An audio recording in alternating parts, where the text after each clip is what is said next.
everyone, my name is Kirsten and welcome back to my channel. If you are new here, I talk about all things social media, branding, and business tips for small business owners. I am super stoked about today's video because I have a very type A personality, which essentially means that anytime I get to talk about planning or organization, I am all in. Every single Sunday, I plan out my week ahead. I light my favorite candle. I grab my beverage of choice, which is usually a smoothie or a glass of water to keep me hydrated, and then I start planning. I have 3 steps that I usually take every single Sunday, and I'm gonna walk you through those 3 steps today. So if you are ready to finally have time work for you and make sure that you get all of those things done on your to-do list without wanting to rip out your hair, let's dive in.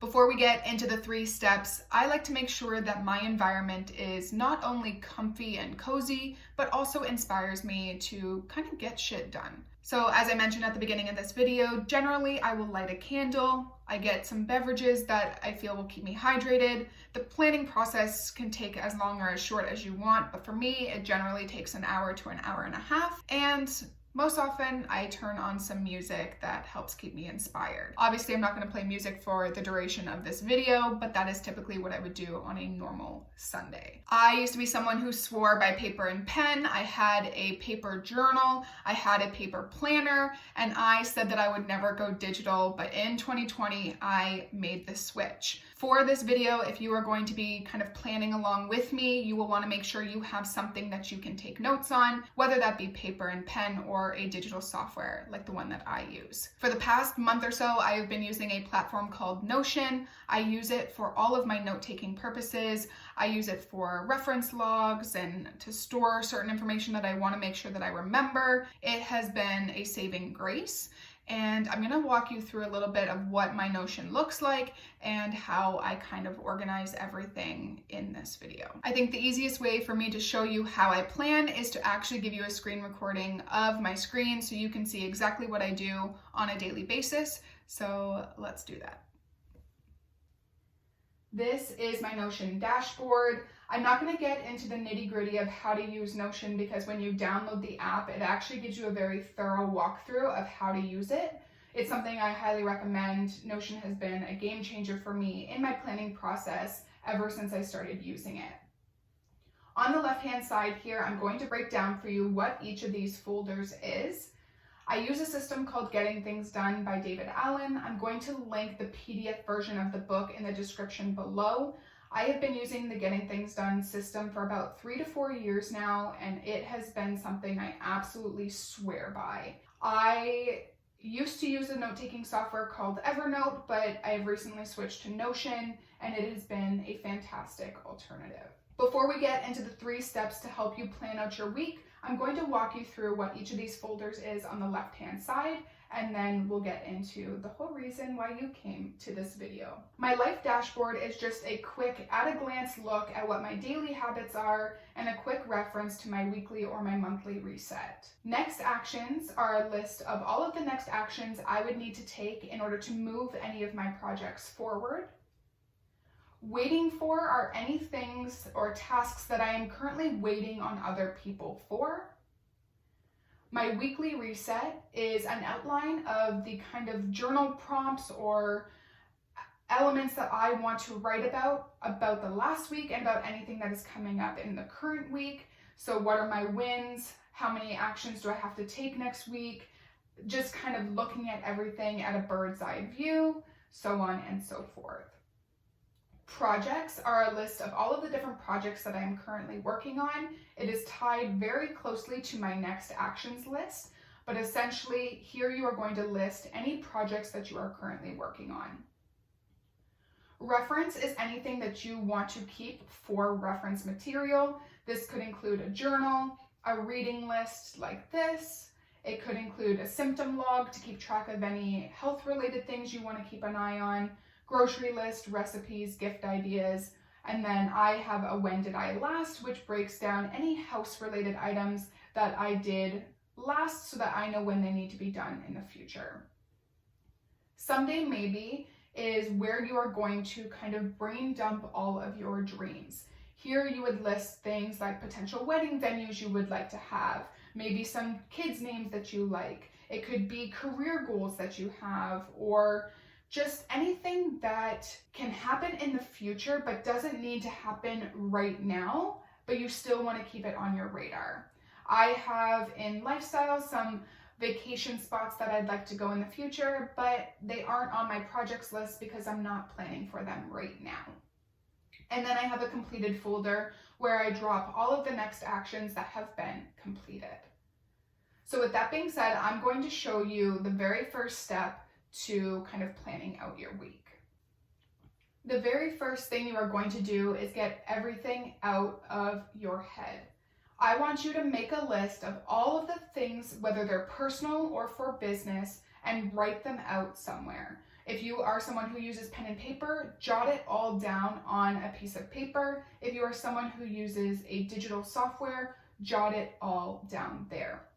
This could cover everything from reviewing your finances to designing your website. It could be contacting client A and client B about a contract renewal. It could be a dentist appointment.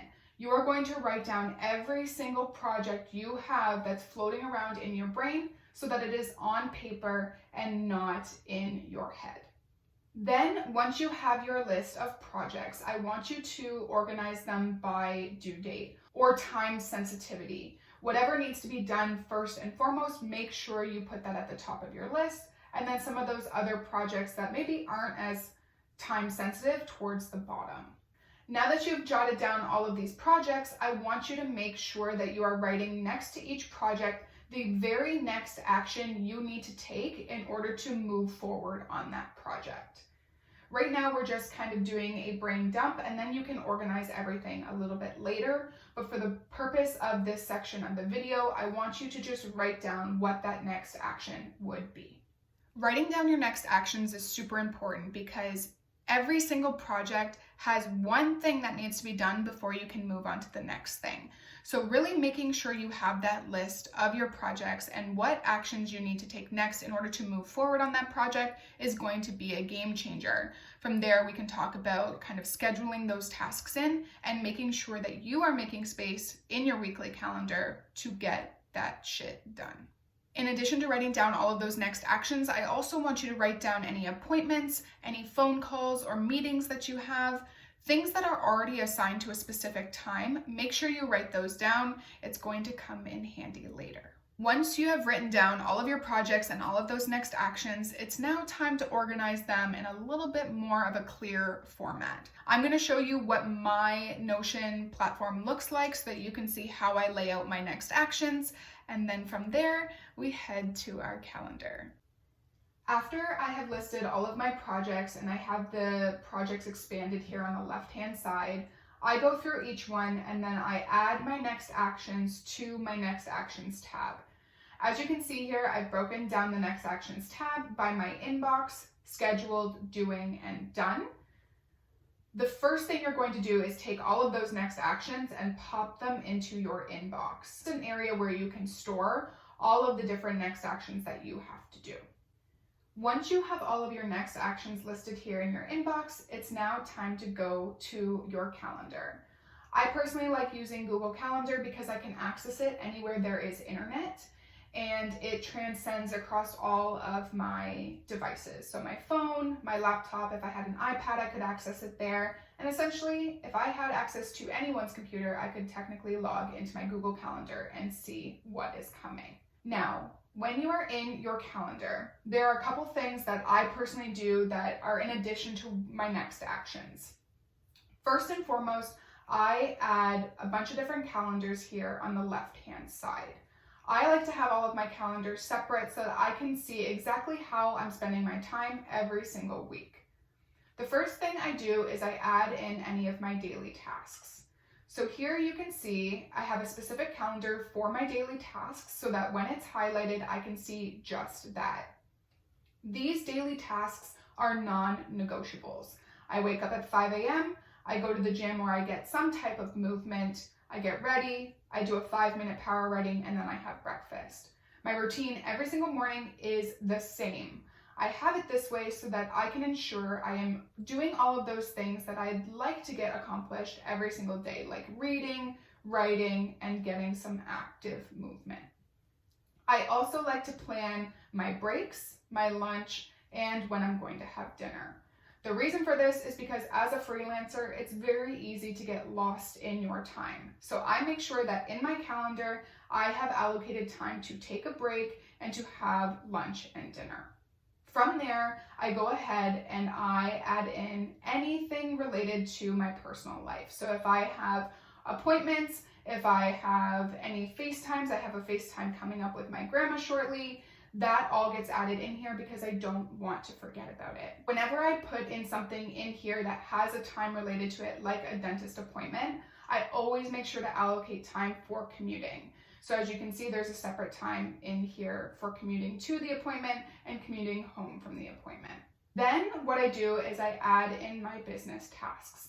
The very first thing I do is I make sure to add in anything that has a time associated with it. If it does, it automatically goes in because that's not a negotiable. I have to make sure that any meetings, any calls, or any appointments are in here and that I don't forget about them.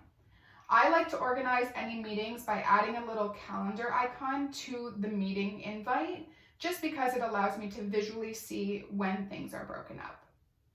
Then what you're going to do is you are going to take all of those things that you've listed in your next actions list and you are going to add them to your calendar. I like to time block, which essentially means that I allocate blocks of time for specific tasks so that I can remain focused. That is your third step. Now, I wanted to show you an example of what my calendar looks like when it has been filled in completely for the week. So this is the week before Christmas, and I wanted to kind of show you what it looks like so that you don't get overwhelmed when your calendar gets filled in. I like to make sure that I can see every single week how I'm spending my time. This includes any time something in my calendar changes, it shifts to a new date, a new time, I make sure to change it. Anytime I am doing something personally, like packing or browsing social media, you can see down here, I have browsing social media as an item in my calendar. It just allows me to see how much time I'm spending on personal, business, and daily tasks. So there you have it. That's kind of an overview of how I plan my week. I realized this video was actually a lot harder to put together than I had originally thought it was going to be, just because it seems a lot more complex than it actually is. So let me break it down for you in a bit more simple terms. The first thing you're going to do is list all of your projects. Anything that is on your mind that you need to take care of. This includes both personal and business. It could mean having a call with a client to renew a contract. It could be changing the locks on your doors. It could be making sure you check in with your heating and cooling company to make sure your billing is on track. It could mean allocating time to prospect for new clients, creating your own content.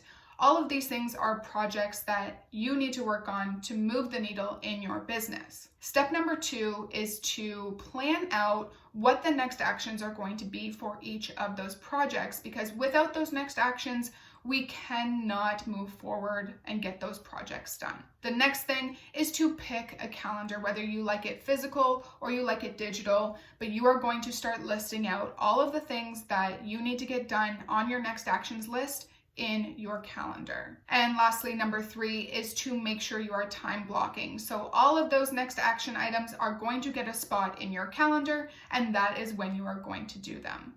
Always, always, always make sure you are allocating time for your breaks, your lunch, your dinner. You cannot be productive when you are not properly fueled and rested. So that needs to be a priority. In a nutshell, I like to make sure that I allocate time for those things that I like to do to take care of myself personally, a little bit of self-care. In the mornings, I make sure I allocate in my calendar a time to wake up, move my body, read and write, and of course have breakfast. It is my personal favorite meal of the day. Anytime something goes in my calendar, that's when it gets done. If it is not in my calendar, I'm not thinking about it. This is how I plan my week. This is how I make sure I get things done efficiently and effectively. If this is not for you, that is totally okay. Find something that does work for you. For the past 4 years, I have been doing one thing and then another thing to make sure I could find a system that actually works for me, and so far this is it. It may change later on in the next couple of years, but for now, this is what works. There are so many different things that you can do in Google Calendar, which is why it's one of my favorite productivity tools. You can add a separate calendar for your content. It could be a separate calendar for client events. Whatever you need to do, make sure your Google Calendar works for you. I am sure I could do a whole video on optimizing your Google Calendar, and who knows, maybe I will. It is something I absolutely love, and I would not be me without my Google Calendar. So thank you so much for tuning in. If you like this video, make sure you hit subscribe, and I will see you next Tuesday.